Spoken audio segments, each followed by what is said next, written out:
Hellblade: Senua's Sacrifice is an adventure game developed by Ninja Theory. It follows the story of the titular Senua, a woman with psychosis, as she travels to the underworld to recover the soul of her love. The setting is heavily inspired by Norse mythology.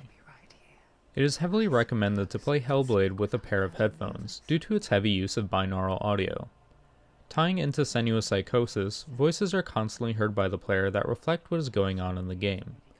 This aspect of the game is done incredibly well and is certainly unique. What's happening? It's breathing. Dead. It's breathing. It's breathing. He knows she's getting closer. He can feel her coming closer. She's getting closer. They're watching.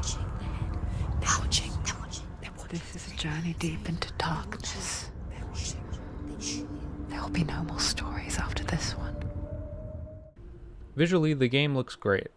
This is both an actual graphical fidelity as well as the environments the player will find themselves in. It helps that the setting frequently changes to keep things fresh.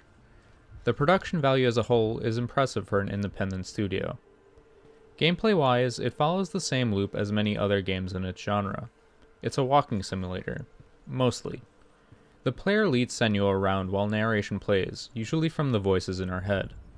Puzzles typically involve locating objects in the world to form the images of runes, allowing you to open locked doors. More intricate mechanics are woven in, but it never gets to the point where anyone will be stuck. Along the way, you'll come across stones which can be examined, rewarding the player with some Norse mythology. These are of course completely optional. What separates Hellblade from other walking simulators is its inclusion of combat.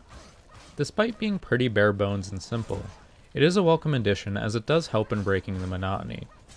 You have access to a light and heavy attack, which can be strung together freely. On top of this, there is a melee which is used to break guards, as well as a dodge and a block. Blocking just before you are hit opens up the enemy for a powerful counter-strike. Early on, you get the ability to slow down time, which is required to defeat some enemies, as they are invulnerable otherwise. A nice touch, and something I haven't seen before, is how the game deals with enemies attacking you from behind. Most games would typically have some sort of UI element, to inform the player of enemies out of view. Hellblade instead has one of the voices warn you just before you are struck from behind, which proves to be a much more immersive and thematically fitting way to handle this. The most questionable mechanic to the game involves its death system. If Senua dies too many times, you will game over and your save will be deleted. It is unclear how many times you need to die, but it is represented by the growing rot on the player character's body. Game overs, while uncommon in modern gaming, are nothing new.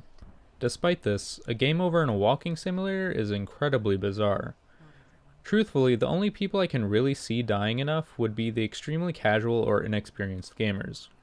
Why punish those that probably just want to experience the story? I can already picture someone getting towards the end of the game only to die and have to restart. I can't imagine that individual actually going through the game again. One must realize that the grand majority of the game is incredibly on rails. In fact, the first instance of combat isn't until around 20 minutes in.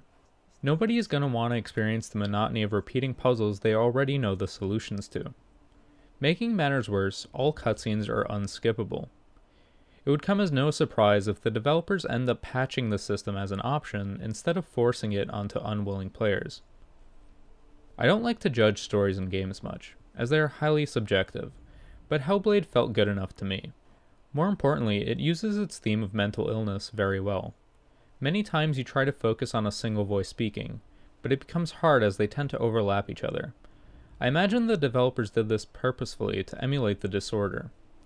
In terms of length, the game is around 5 to 7 hours long. This coupled with its lack of replay value is fairly standard for the genre.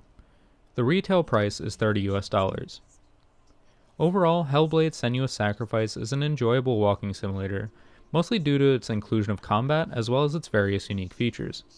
Despite the monotonous gameplay, it is still entertaining enough to see it through to the end, and feels like a step in the right direction for evolving the genre. Being special. Waste of time. It could all be a waste of her time. The gods are just Playing, What if the gods are laughing at her? messing with her. It wouldn't be this.